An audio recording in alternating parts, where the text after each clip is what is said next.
Find your people. It's that simple for me. Welcome to Agency for Change, a podcast from KidGlov that brings you the stories of change makers who are actively working to improve our communities. In every episode, we'll meet with people who are making a lasting impact in the places we call home.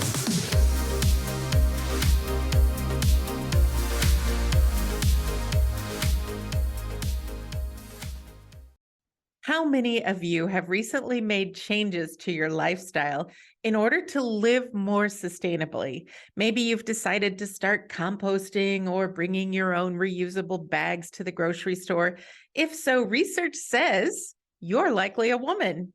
In a survey of UK residents, research firm Mintel found that there were surprising differences between the sustainability habits of men and women. For example, 67% of men reported they regularly recycle compared to 77% of women. More women also indicated they turn down the thermostat when not at home. They try to use less water and compost their food waste. But despite this eco-gender gap, women are still underrepresented in climate negotiations, says Forbes. At the 2021 UN Climate Change Conference, of the parties, 10 of the 12 leadership team positions were held by men. But things are changing. Organizations like Women in Sustainability, which you're going to hear from today, are working to amplify women's voices in the environmental space. This Denver, Colorado organization aims to create more inclusive sustainability, a movement that includes women and other marginalized groups with the goal of making a positive impact on the planet. So stay tuned as we find out how Women in Sustainability is crafting an inclusive community at the intersection between environmental and social justice, and how you can join the movement of the good work that they're doing. Hey, everyone, this is Lynn Weinman, President and Chief Strategist at KidGlov. Welcome to another episode of the Agency for Change podcast. Today, we are talking with Becky Migas, co-founder and chief care connector at Women in Sustainability, an inclusive social and environmental justice nonprofit dedicated to caring for the people that care for the planet. I love that. Becky, welcome to the podcast. Hi, Lynn. Thank you so much. Thanks for having me today. I'm so glad to talk to you. KidGlov and I am actually a new member of your organization. So Yay. I'm really excited to talk to you because I've been following you. But let's begin with you helping our listeners understand what Women in Sustainability is. Yeah, thanks, Lynn. We love having you as members and so excited to get to know KidGlov more and how we can support the work you are doing. And that's what Women in Sustainability is about, is finding that support system. We launched Women in Sustainability in 2019. It was my now business partner, Beth Birchfield. Her and I had met up for coffee, and it had been hours later that we were still spending times together. And I told her, I always call her my eco mate. She's not my soulmate, she's my eco mate. And from there, we decided we need to find a time, a space for people to come together and bring our communities together. Because we were learning that there's so many incredible people, mainly women, who are out doing really important work in sustainability, but there wasn't a place for these people to come together. And so we had our first meetup in 2019. And from there, people asked us to launch our Facebook group. And we launched our Facebook community right after that. And we continue to do in-person community networking events and just bringing people in the community together. Beth and I were learning that we had an opportunity to hear about all the amazing work happening from our community. And we wanted a platform to share that work. So we started our educational series in late 2019. And just like everybody else, 2020 completely changed the trajectory of our world. But I really think COVID was the beginning of our story. That is really where we started to see growth, and that we started to recognize there was an important need for community to come together. We live a lot in these individual silos, and COVID really showcased and how detrimental that can be to us. And so people were looking for community, and we were still producing events in the online world. We were actually doing weekly webinars. Anybody listening, I don't ever Wow. suggest weekly webinars That's a because that is a lot lot. of It's a weekly lot. webinars. It was a lot. We did 50 webinars in a year, which was Whoa. insane, but it was a lot of fun. And we had opportunities to connect not just with people in Colorado, which is where we're headquartered, but with people all over the United States and globally. We had people coming into our webinars from the UK and from Thailand and from Russia and all these different countries to come together and have the same conversation about how do we drive sustainability forward and how do we bring community together to have that conversation. And so we were doing this work during COVID, and at the end of 2021, right? We're 2022. Yeah. I still, Yes. Almost sometimes I'm like, what year is 2023. it? At the Yeah. end of 2021, we had an opportunity to get our 501c3. So we became a nonprofit. We're almost a year old. We're a week away from our first birthday. Congratulations. I Thank you. hope you're going to have a cake. We will have cake. Yes, we will have a celebration in December, and we'll have cake, and we're going to have lots of fun with it. And it really has just been an incredible year of how we can find a community of like-minded people to come together and have opportunities to have really important conversations. And what's really unique about women in sustainability is that we look at everything in a holistic viewpoint. So everything is interconnected, and we don't talk about one industry or one topic or subject. It is really all encompassing of sustainability as a whole. So you can find somebody in your community who is really learning or talking about water, or somebody who's on waste, or somebody who's on air, like all these different components of environmental sustainability. But when they get in a room together, they realize how important it is to be having similar conversations and learning how we can really work together and support each other in our work so that we can create change in a bigger picture. And that's what's really cool about this community, is finding how all those pieces connect together. Becky, I love it when there's a room of passionate, like-minded people, whether it's an in-person room or a virtual room. It's really fun to see and feel what comes out of that. So I love to go back to 2019, before the pandemic, and wow, all these founders that started right before the pandemic. It feels like I've talked to dozens now, which it's like takes such gumption to make it through what we've been through. But I'd love to hear just a little bit more about that founder story. You found your eco-mate. You guys obviously had interesting and immediate connectivity. What really inspired you, though, to really start this organization? Yeah, absolutely. Yeah. So Beth and I had met, and we're talking about, all these opportunities of finding people in our communities to work together and connect together. And it's just, I always kind of fun. People are like, how did women's sustainability start? And I kind of feel like it's a happy accident for me. It wasn't something that I was ever really planning, and it just kind of fell into my lap. And it is the best thing that could have ever happened. Wow. And with that first meetup and finding that community, Beth and I both were working our own jobs. I had worked in the entertainment industry for almost 20 years. Beth was in the process of launching her own company called EcoShift. And we weren't really thinking women's sustainability was going to be anything that was more than just a social networking meetup group. Wow. And we kind of had an idea that maybe someday we'd go nonprofit, but it wasn't anything that we were really thinking that we would do that down the road. And it kind of was just, again, I think COVID just was really that light bulb moment of there's a need for community, and really our future looks more in community oriented organizations than it's going to be in individual silos. And so it really was just a great opportunity to find different people in ways that they're looking to connect and have opportunities to learn from our people who are coming to us in the community. I always say, like, I'm inspired every day by the people who are our community members. Like, they are the ones that drive me to get up in the morning and to continue to do the work that we do. And as long as they are showing up, I'm going to keep doing it. That's my only rule. If they keep showing up, I'm here. I'll keep putting on events. I'll keep putting together workshops and educational opportunities and providing resources. And that's what's important to me at the end of the day is how can we, I always have this line of like, how can, if I can make somebody's life a little more simple with providing education and resources and a little more fun, then I have done my job at the end of the day. And I that's what love we're here that. for. I love that. I wish we all could say that. At the end of the day, I've made somebody's life more simple, more fun. Those both sound like really great goals.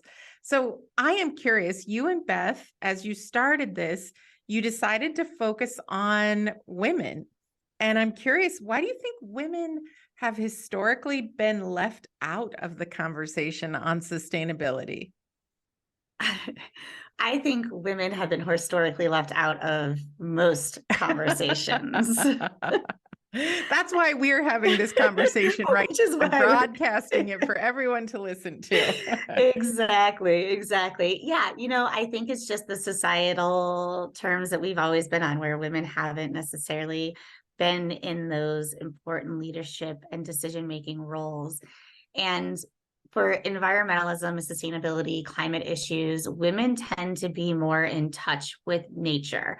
We are nurturers just on our own. We tend to have a better understanding of the ebbs and flow of nature, and we're more in tune with what's happening in that sense.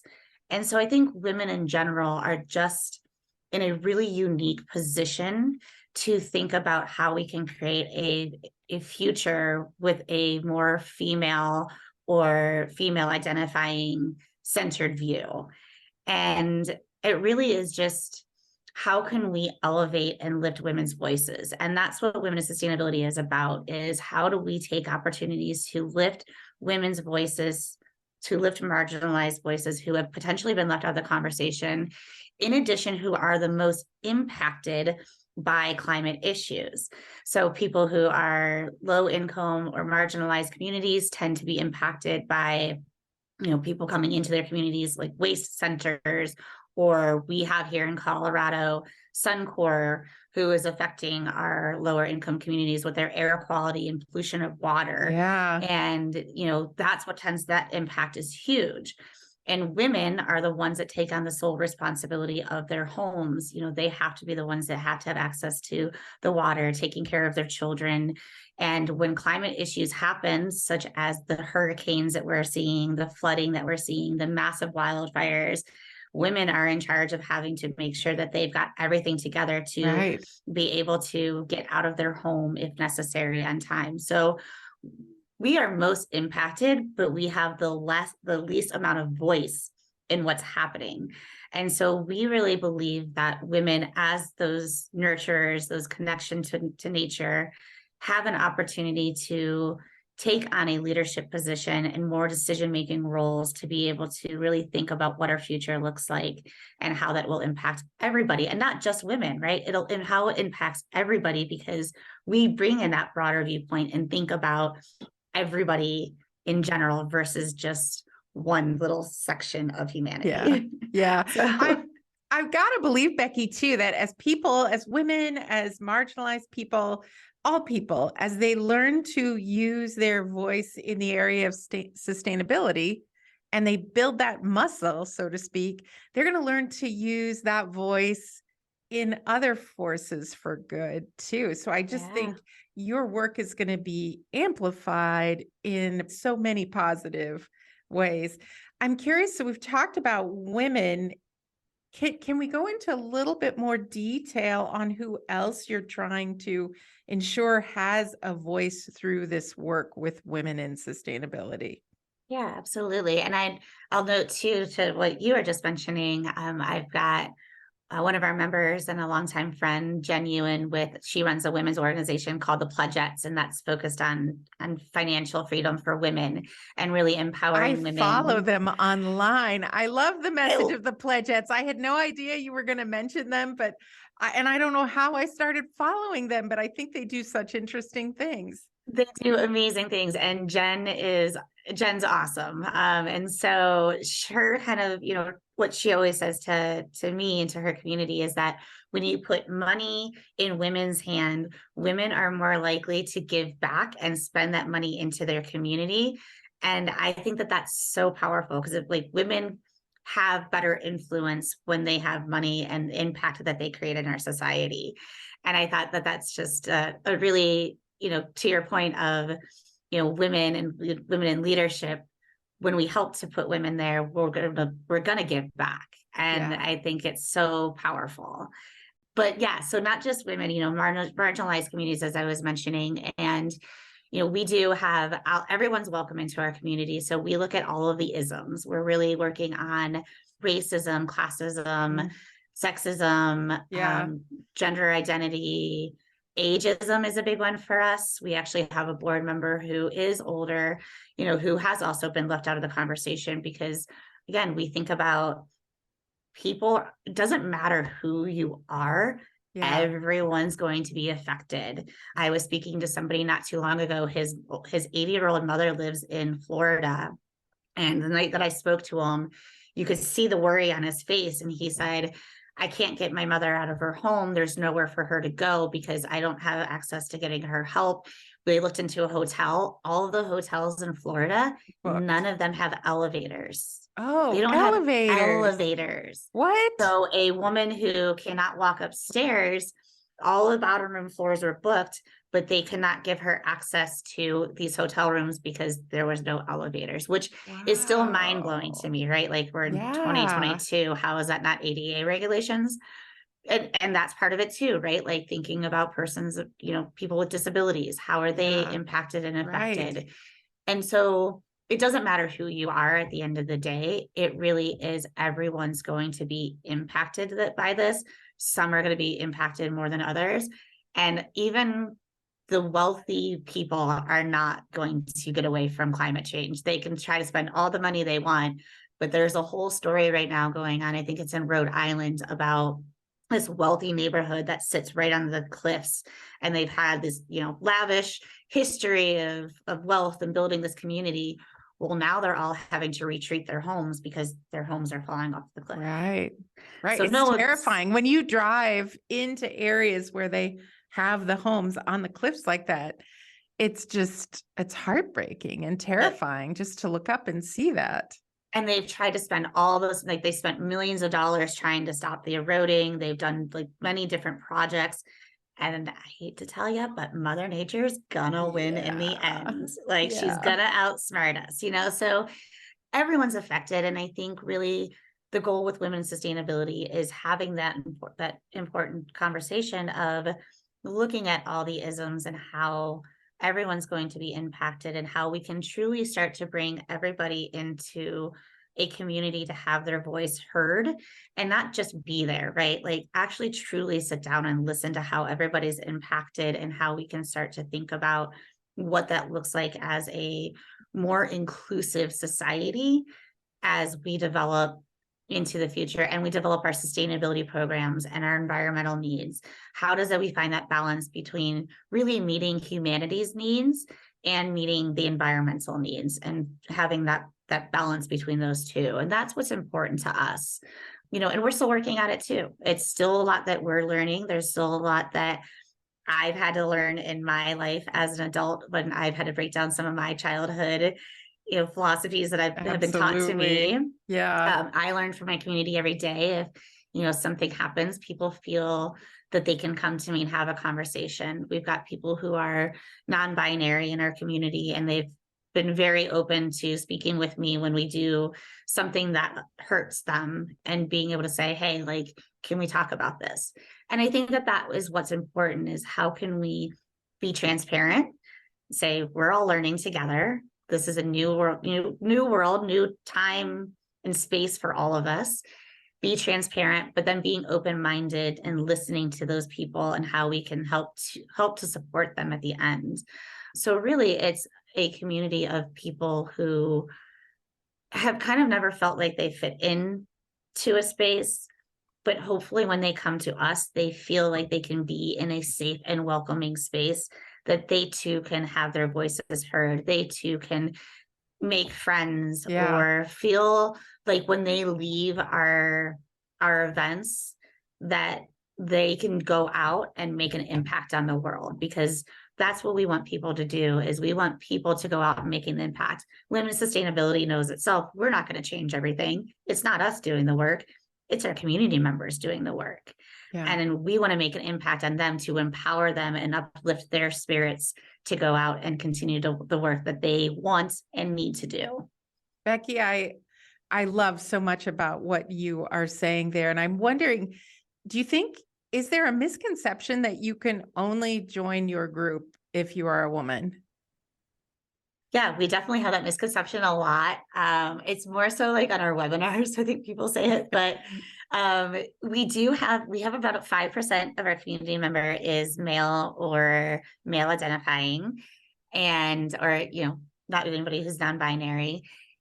And I think that they are advocates of joining our community. We have one gentleman who comes to our events, and he told me one day, he's like, my friends make fun of me when I tell them that I'm going to a women in sustainability event. And he turns around and he says, these are the best events that I go to. I love it. Good for him. Yeah. Good for him.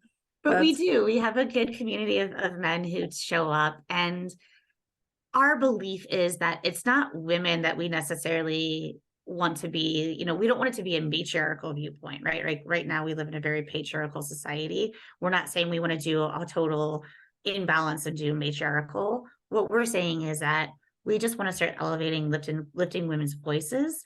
And we want all of us to be coming together so that we have more of a balance between the matriarchal and the patriarchal society and what that looks like. And so men are a big important part of it, because we need men's voices too. And our board member, our vice chair, is actually a male. He's a white cis jail, and he says all the time, he says, look, I know that I can get access to more things than you can, and I want to be here to support that and use that privilege for good. And I think that that's what our community members are like. It really is that we want everybody coming in, but just understanding at the end of the day, our role is to elevate women's and women identifying voices, and being able to help those voices be a little more louder, so there's a little bit more of that balance. More balance. I like that idea of balance. So Becky, you're obviously doing a lot of work. I mean, webinars, meetings, conversations, providing resources.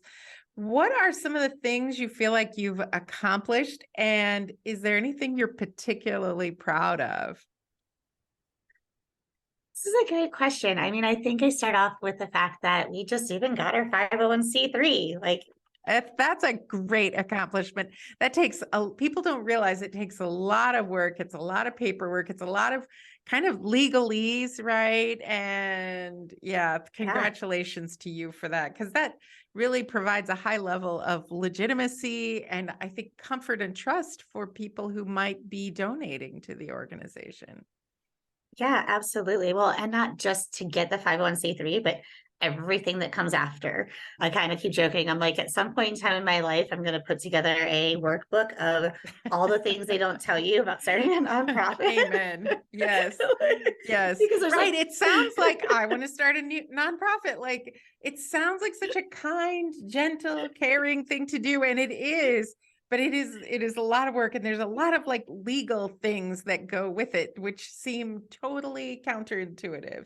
It sounds, there's so much there. Yeah, there's so much to it. And I think like my biggest misconception is like, oh, cool. Like, I get this from the IRS. I'm good. Right. And I could just have all these advantages. And then you start to realize you're like, oh, it doesn't really work that way. Yeah. There's a lot more like intricacies to it, especially the financial world. And so I've had to learn a lot over the past year. So I think for me personally, that's been my biggest success story, is really being able to take on a nonprofit and really immerse myself into the nonprofit space. And I'm very fortunate that I've got other friends who are also nonprofit founders, and we are a support system in our own way. And we're able to help each other and support each other and share resources within our community as well.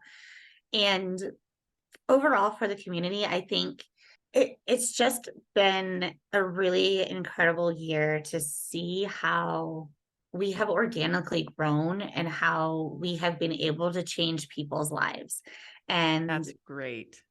it is. I get messages all the time from people of, oh, because of women's sustainability, I met this person and we're now doing this project together. Or I've started a business with this person who I've met through the community. Or, this person really helped me out in this way. And I think that's our biggest success story this past year is really the connection of people and realizing and understanding that that is one of the most important things that we can do in our work is how we can create that support system for our community members. And it's just been really cool to see. Again, it's everybody in the community just inspires me so much. And it makes me so excited and so happy that I get to share their stories and that I get to support them and how we can help them grow. Especially we have a lot of small business owners in our community. How can we help them grow when people come to us? A lot of people come to me sometimes and ask me to be a speaker on a panel. I'm like, I'm not the expert on that, but I have people who are, and let me invite those people, right? And now I've given them a connection to go and share their story and their voices and expertise in other communities. And it's that web that we continue to grow and build that is really it's just been really fun to watch and to be a part of it. That is great. It's great. It's a true story of if we build it, they will come, which isn't always the story of nonprofits or new organizations of any kind. So congratulations to you. Since, you mentioned a minute ago, getting involved with small businesses, and I imagine large businesses in times too. I'm curious when it comes to sustainability and reducing one's environmental footprint. There's an ongoing conversation about, should this be more of an individual issue? Should it be more of an issue for large companies, which tend to have a bigger carbon footprint? I'm curious your take on this debate. Yeah, I actually love this question. This is really fun. My partner and I were actually debating this question. I love it. I love it. Not too long ago. And it really is interesting of how we see that. So kind of if any of your listeners are familiar, so kind of the individual responsibility goes all the way back into, I think it's the 1970s when the Keep America Beautiful campaign started. I remember that. That's an iconic in advertising circles. That is like an iconic campaign in the history of advertising. Yeah, it really is. But when you actually dig down into why that campaign started, and I don't know how much you know about this, but why that campaign started, it was started to put companies, like big corporations, knew they were creating waste. And instead of them immediately taking that responsibility, that then campaign started to put responsibility on individual people. So it may not be as pure as I thought it was. I'll send you a podcast on it. Okay. It's called, so NPR Throughline did a whole segment on it, on the actual starting of it. And environmental campaigns actually were environmental organizations were actually against. Yeah, they were. I can't remember which one it is. Anyways, so everybody basically rallied to put it so that individuals felt they had to be personally responsible for their waste at the end of the day. Don't litter, right? Don't put it in the trash. Yep. And so for years, we've had it where individuals haven't been made to feel responsible. And now it's the point where individuals are like, we can't take this all on. Yeah. Corporations are making We're doing everything we can, but there's only so much we can do in balance. Once again, that word balance comes into play, doesn't it? Yep. So to me, and a lot of what we talk about, and a friend who I just had dinner with last night, one of our members, and another member I met last week who also work for bigger corporations, have had this conversation with them, but it really is all of us. So individuals do need to take on responsibility and be engaged, but by doing that, we are the ones who control the power as the consumer, right, and voting with our dollars. I do think voting with your dollars is one of the number one ways to use your voice, right? Like that really counts. You can choose to support companies who are eco-friendly, or you can choose to support companies that are not. Yeah, Yep. there's Yeah. options. Everyone has options. Everyone has options. And I think what's so important is, and it's something that we kind of forget, is we don't all as individuals have to take on every component of sustainability. Again, as I was mentioning, there's all these different facets of sustainability and environmentalism. Find the one that you are passionate about and care about, Such a and great point. invest into that, right? Like learn about it, invest into that, take that time, take that time to find the companies that are doing what you find really important, doing well. And I think as corporations begin to understand the consumer dollar and the power of that dollar, then they are going to be able to understand how to start making changes within the company themselves. And individuals are going to drive that for corporations. And the other important part of that is not just voting with your dollars, but as we just had in this country, a big election, you have to vote in general for policy and legislation that also drives that. So my two friends that I just had these conversations with, they were both in the corporation. They both said, look, companies want to do good, but unless policy drives them to make true change, companies aren't going to do it. So we need individuals, again, to be passionate about a certain area, get engaged in policy, vote for politicians, vote for legislation that is going to change our corporations. So at the end of the day, we talk a lot about how a circular economy and sustainability. So basically, for your listeners, circular economy is taking a plastic bottle, using that, putting that back into the manufacturer's hands, they redevelop it into a new product, it goes back into our hands, and it's this constant loop so that things aren't going into the landfill. They're in constant production, or the consumer has it. And I feel that same way when it comes to this question of whose responsibility is it at the end. Yeah. It's a cycle. Yeah.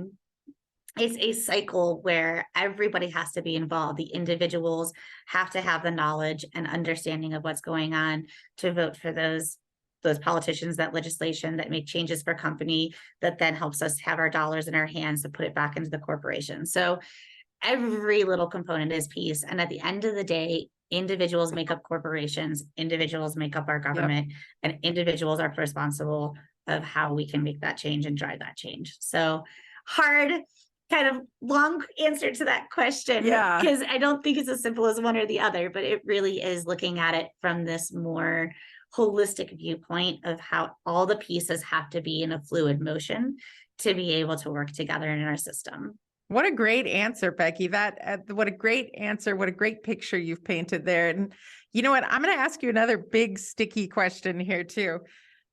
In sustainability circles, the idea of environmental justice is gaining a lot of traction.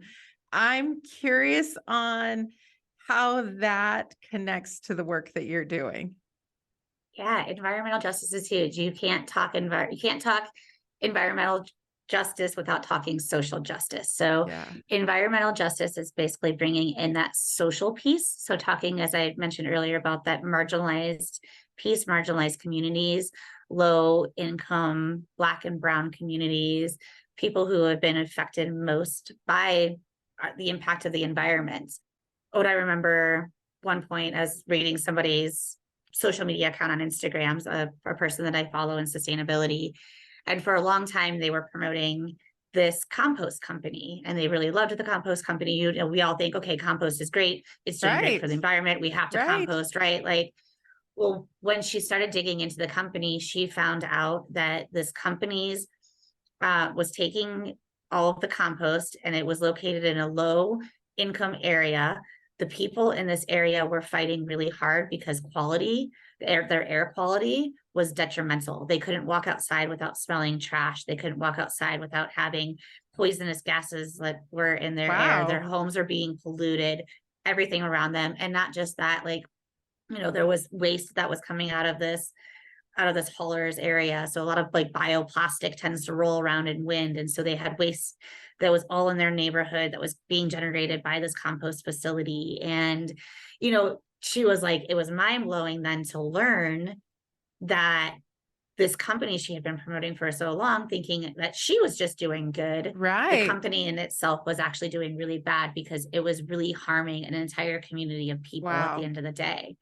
And that's what environmental justice is. We're looking at what are we doing as society, not just on the front end, but how are we how's it impacting people who are the most impacted by it? Are waste facilities going into these areas? Because rich neighborhoods don't want a waste facility in their Right. neighborhood, right? No, 'Cause they I just don't. said it And gets they have smelly the and power dirty. and the connections often Right, to push it away. Yeah. right, right. So how are we ensuring that it is what we're doing is not going to be more harmful? And it really is, how can we bring those voices again to the forefront and helping to lead the way for a future? How can we make social justice a more important role in our future? And that's, Black Lives Matter is, I think, the most tangible for a lot of people, but Indigenous rights, how can we ensure that we're Yeah. working with the Indigenous community?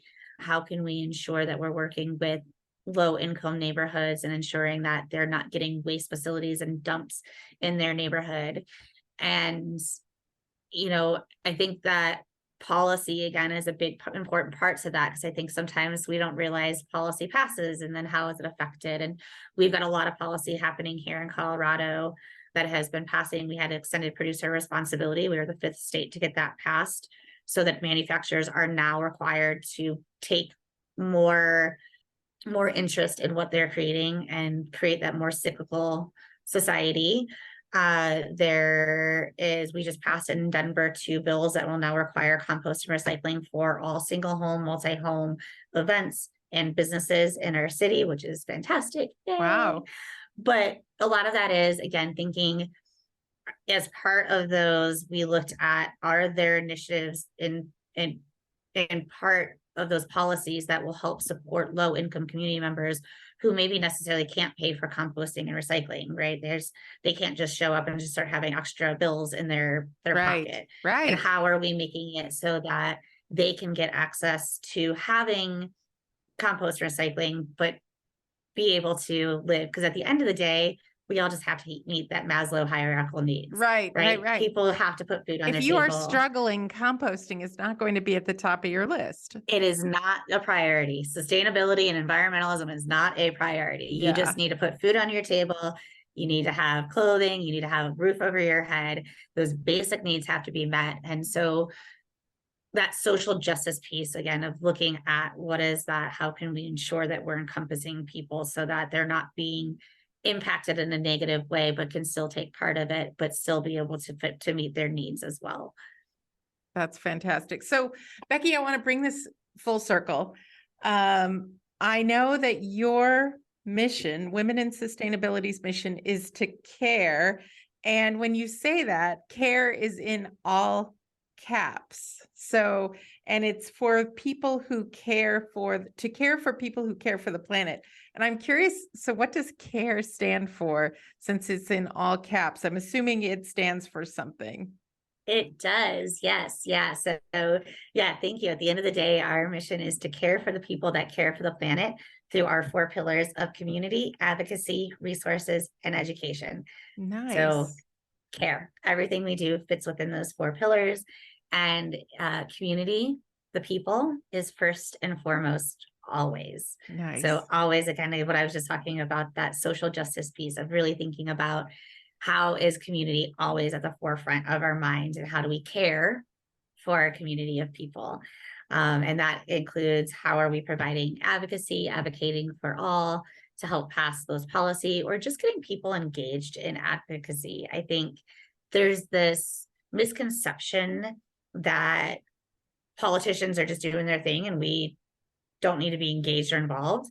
Well, that's not true. We have to remember, we vote.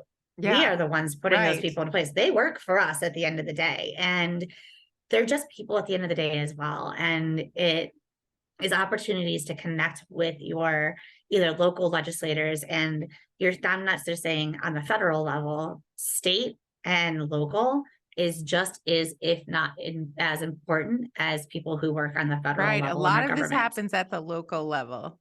a lot of it happens at the local level. So, really looking at how do we break down those barriers of people getting engaged in advocacy, whether it be some of our communities members love to go testify. They love to show up in, the legislators' chambers and talk about what they're passionate about. But another person, maybe that's not where they feel like they fit in. So what can they do? Maybe it's just showing up at an event where we're all writing letters to our state legislator about something we're passionate about and doing it as a community. And so just realizing that we all can play a piece in advocacy, whether it be, going to Congress and talking to them, or going to your local district and just having a conversation with your local council person, which is just as important. And so that, and then resources is how can we provide resources? How can we make people's lives a little bit easier? And then how can we make sure we're providing education in all aspects of sustainability? And we really like to take on some tough subjects. We'll take on conversations about the refugee community and how does that impact sustainability and why refugee communities need to be a part of the conversation of sustainability. We just did a conversation in October on domestic violence and sustainability. Oh, wow. It was amazing. But women are the ones who tend to suffer, women tend to be most impacted by domestic and intimate partner violence. Yeah. And again, thinking of, we want to help elevate and lift women's voices. Well, we have to understand, how does domestic violence and intimate partner violence play a big part in that? And so it was really powerful to learn, again, how everything is interconnected and how what we do impacts women who could be in a certain scenario where there is violence, and how can we help to create that change, whether it's we work in an office and recognize that a woman is showing up in a different demeanor and just asking if they need help, or creating, workplace policy that women who have domestic intimate partner violence or domestic violence at home, how they can take time off to go to court and do what they need to be able to handle those scenarios or that situation. And so it really is impactful to understand how all of these pieces play a part, and we're willing to take on those conversations. Population growth, we'll talk about that. We'll talk about, my goal one point is to talk about, religion. How does religion play a part into sustainability and what that looks like? And it really is education on all different levels. And really it is an opportunity for us to just get people to engage in the conversation, to get that light bulb to go off. I always say to myself that once I know, I can't unknow. That's a good point, right? Once you get the education, you may not be aware, but once you are aware, then it's hard to go back. You shouldn't go back. Yeah. So, Becky, what's next? What's next for women in sustainability? And you've done so much in such a short time. Yeah, thank you. And thanks for saying that. I sometimes don't realize how much we do in that amount of time. And my board chair and I sat down, my business partner, and she's our board chair as well. We sat down and we put together a list of all of our accomplishments this year. And I was like, whew. I Wow. know. Sometimes it's good to Amazing. list them just so you can look back and go, we did that. We did that. Good for you. I recommend everybody do that at the end of the year. Sit down and write down what the accomplishments have been, because it's amazing, whether nonprofit or not nonprofit. Like, I think nonprofits really do it because obviously our end of year giving, that's an important time to reflect back. But I think everybody should take that time to do it. And for us, we're really excited. This is just really the beginning. We're just getting started, and we're so excited. We've got an incredible board who is working on a really great strategic plan for our future to really develop those areas of care, and how can we provide those, support in community advocacy, resources, and education. How can we create programming that really is inclusive programming? And so we're working on that, to develop that. We're going to continue building up our membership and bringing people to our community to be a part of the conversation.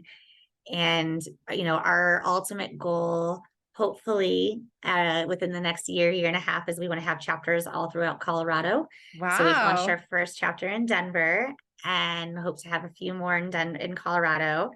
And then we want to eventually be a nationwide organization with chapters all over the US. That.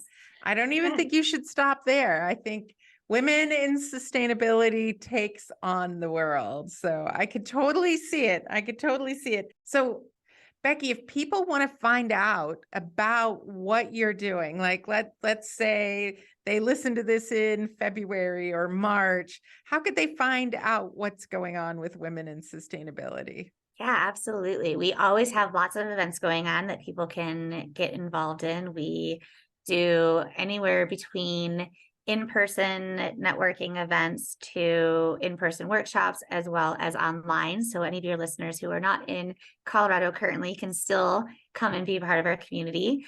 We'll continue to do our Community Voices series, which is really elevating the voices of our community members and giving them opportunities to talk about the work that they're doing. So we'll look forward to that again in 2023 and beyond. And people can join our Facebook group. So we have a Facebook group. It's under Women in Sustainability Colorado, but everybody's welcome.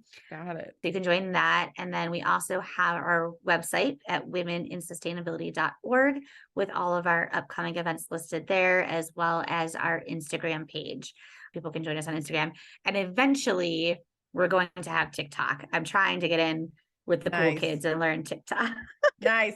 I know TikTok is a totally different strategy. That is the key. You got to get in with the cool kids, somebody who's already got a following, but it sounds like a great place for you. So Yeah. This has been, Becky, such an inspiring conversation. You've done, once again, I'm going to say it again, so much in such a short amount of time. I want to ask you my favorite question because I am inspired by motivational quotes. And I'm wondering if you could give us a few of your own words of wisdom to inspire our listeners. Find your people. It's that simple for me. Find your people. For me, it really is about community. And I really truly think community is going to be the most important part of our future. And find your people that make you feel good. Find your people that help you want to do the work that you do and elevate you and lift you. And as I mentioned, that for me, it's not just women's sustainability, right? Like there's this community here, but also I have my people in my nonprofit space. I have that I can lean on when I'm having a really bad day. I can call up my friend Cora and say, I'm struggling with this. What do I do? And she can support and help me and vice versa, right? Find those people who not just take from you, but give back to you and or that there's a mutual relationship. And I truly think that is our future: collaboration, community, empowering one another, supporting one another, and just taking time to be together in space and just, find your people. I love it. That's great. And I love it because it takes it all the way back to you in 2019, meeting someone new who became your eco mate. You two, founding a movement that became a nonprofit that started in Denver that soon will take on the world. So I'm so excited about your trajectory there. Becky, as we wrap up this great conversation today, I'm curious, what is the most important thing about your work that you would like our listeners to remember? Yeah, what drives us is care. The most important thing is to care. Find what you care about and where that piece is that you want to just get involved and engage and join the conversation. So that's what we just ask everybody to come and be a part of our conversation. You don't necessarily need to be a member. You don't have to be a donor. We would, of course, would love for you to engage in that way because it's very important for nonprofit organizations. Yes. Financial contributions are what help us to continue to do the work we do. I imagine people could do that at womeninsustainability.org too. If they were inspired by this conversation to donate, they could go straight there. They could. We have a link that says ways to care, and it gives you multiple opportunities on ways that you can care for the organization. But, that's what it is for us, is that if we can just find those spots that people are interested in and engaged in, and we can just start to get people to bring on part of the conversation. Because that interconnectedness, I truly believe that when you start to learn about where your interest and your passion lies, you start to recognize and realize how it is connected with all these different pieces, and you start to get a little bit of a bigger picture to it. And it's important for us that people are part of the conversation and that they are excited and engaged and feel like they're supported to get up and do the work that they need to do, to get up and have the conversations with their family members or their colleagues, to share it out in the world, or to get up and go and testify or write their legislators, whatever they want to do to engage in the way that feels most comfortable to them. We just want people to be part of that conversation. I love that. Becky, when you talk about finding your people, I'm glad that somehow I found you and we got connected to have this fun conversation today. I really believe the world needs more people like you and more organizations like Women in Sustainability. So thank you so much for sharing your story with us today. Thank you, Lynn. Thank you so much for having me. This has been such a wonderful day. And I hope your listeners get inspired to find something they're passionate about and go find their people and get involved as well. So thanks for all that you do with this podcast and with KidGlov. Thank you so much. We hope you enjoyed today's Agency for Change podcast. To hear all our interviews with those who are making a positive change in our communities, or to nominate a changemaker you'd love to hear from, visit KidGlov.com at KidGlov.com to get in touch. As always, if you like what you've heard today, be sure to rate, review, subscribe, and share. Thanks for listening, and we'll see you next time.